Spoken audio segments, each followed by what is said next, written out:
For sure. And I think my understanding with these emotions and with these feelings is actually looking at them as messengers from the body, or looking at Yes, them as lessons that we yes, need to learn.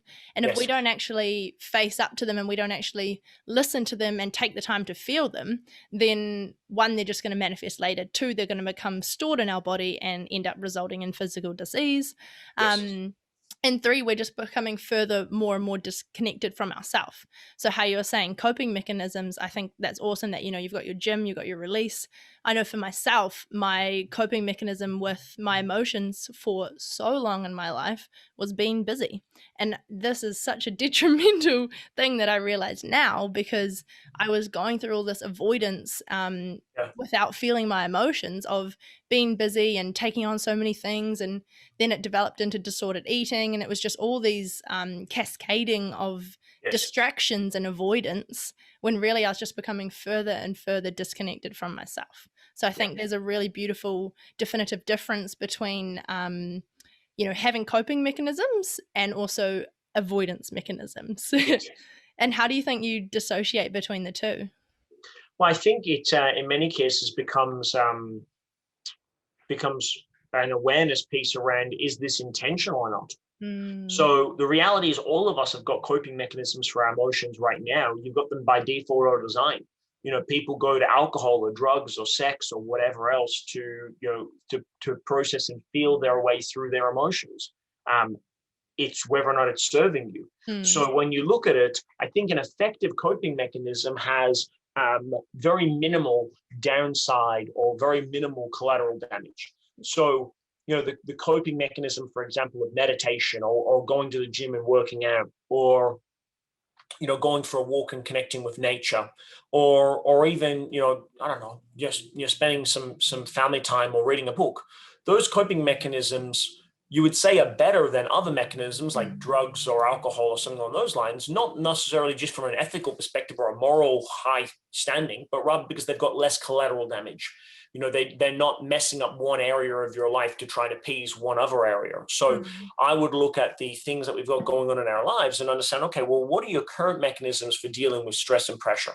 And naturally, you'll have some things that work for you and some things that don't, but you've got to try and find a way to get rid of some of the ones that you've got, and then obviously incorporate some of the new ones. And there's techniques in NLP to do this, for example. So we've got things like, for example, swish patterns or momentum patterns, enormously powerful in NLP. We've got collapsing anchors. So if you find that you're constantly getting triggered in the same way, that we can use the same process of installation to get rid of negative emotions and install a positive one in its replacement. So it doesn't have to just be the power of positive thinking and just mm. go, oh, cool, make a new decision. That does work. We can also go in, though, and actually train the brain to show up differently when we have those triggered experiences as well. And the metaphor I would give for everybody is that it's easier to dodge a bullet before it's left the gun than afterwards. So if we can identify that trigger point, in this case, pulling the trigger, if we can identify that trigger point and get rid of the gun before anyone pulls the trigger, well, then there's just nothing there, right? Nothing happens. Mm. So if we can do that using NLP, it allows us to be a bit more proactive rather than just relying on willpower in the heat of the moment. 100%. And the thing is, when we're feeling these emotions day in, day out, that's when Yeah, they start to become a habit. yeah, And so that's when you're talking about that trigger. With habits, we need to have that trigger, we need to have that routine, and then we need to have that reward. And these are yes, how our habits are actually built. yeah, So it's really about like actually becoming aware of these triggers. And I yes, know Jason actually really helped guide me through this. One of your head coaches, I was feeling this stressed and feeling this overwhelmed, and I'd come to a place where I started to actually feel more empowered with these emotions. But then I'm starting to I was saying to him that I was starting to feel it crop up again, and he's like, right, well, like take it a step back. What are some of the like what was going on around you, what was actually those triggers before you start feeling that overwhelm, right, before you start feeling that stress? And it was actually through that actual awareness of taking a step back that I've actually been able to now recognize when these feelings start to come up, and oh, okay, I'm starting to feel this, and I'm acting as that observer. So mm, I feel like I'm actually in that empowerment of when these emotions come up, and I'm like, right, okay, this is starting to become a messenger for me. Now's a yes, sign that I need to actually listen to this, change my habits, and reconnect to myself, yeah, because these habits are just these. unconscious behaviors and or emotions that just Yes. require that frequent repetition. Yeah.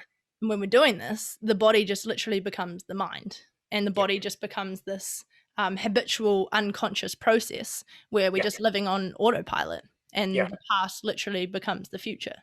Yeah, well, one of my favorite quotes on this is that most people's future is a well-rehearsed past. Mm. So what we know from the neuroscience is that by the time you reach 30 years old, 95% of your neurological pathways are already pre-established.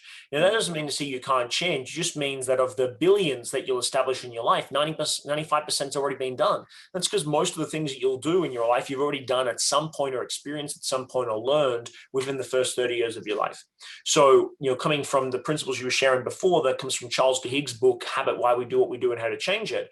In that, we know that it takes 66 days to create automaticity. So if you want to change your life in some way, shape, or form, yes, it's going to take the rest of your life to do that, but you really only need to have a concerted effort for 66 days, because after that, the brain will then fire. You'll have what's called a production of NGF, a neuro growth factor, a chemical in your brain. That'll fuse these new habits or neurons together in such a way that creates a habit or a routine, and then you'll be on autopilot. It becomes harder for you not to do it than it is for you to do it. So the same thing can happen with yourself emotionally. If you can commit to 66 days of showing up in a positive, conscious way, then things are going to start to change for you in a really big way.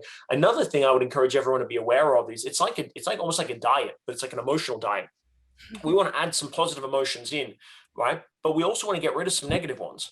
And for many people as well, most people are triggered by other people, right? Mm. We are interpersonal beings. So if I surround myself with yourself, Crystal, and I feel better in your presence and we have great conversations and I leave you feeling better than when I started having the conversation with you, it's a relationship that I should nurture. It's a relationship I should invest more time, energy, and effort into. But if the reverse was the case, and let's say I'm speaking to you, and whenever I get off the phone, I'm feeling shitty about myself and deflated and just lethargic. Well, it's not actually that I'm not a motivated or inspired person. I've just got energy vampires around me. You need to start cutting some people off. And it might not be that you cut them off for the rest of your life, but certainly for the next 60, 90 days, you got to give yourself that sort of circuit breaker. You got to give yourself that space from the person to allow yourself to become a person more easily able to deal with the challenges that relationship represents. And that's particularly difficult in a family environment because obviously it comes with a whole heap of other attached meanings, but it's very difficult it's like going to the buffet when you're on a diet and trying to resist the temptation to eat the food. It's like going to a family event or a family function or being around your family that are negative or maybe are not showing up in the way you need them to, and then trying to resist the urge not to be triggered. It's almost impossible. So avoid that. Set some clear boundaries for the next 60, 90 days, and notice that sometimes even the absence of a negative influence can have a huge positive influence in your life.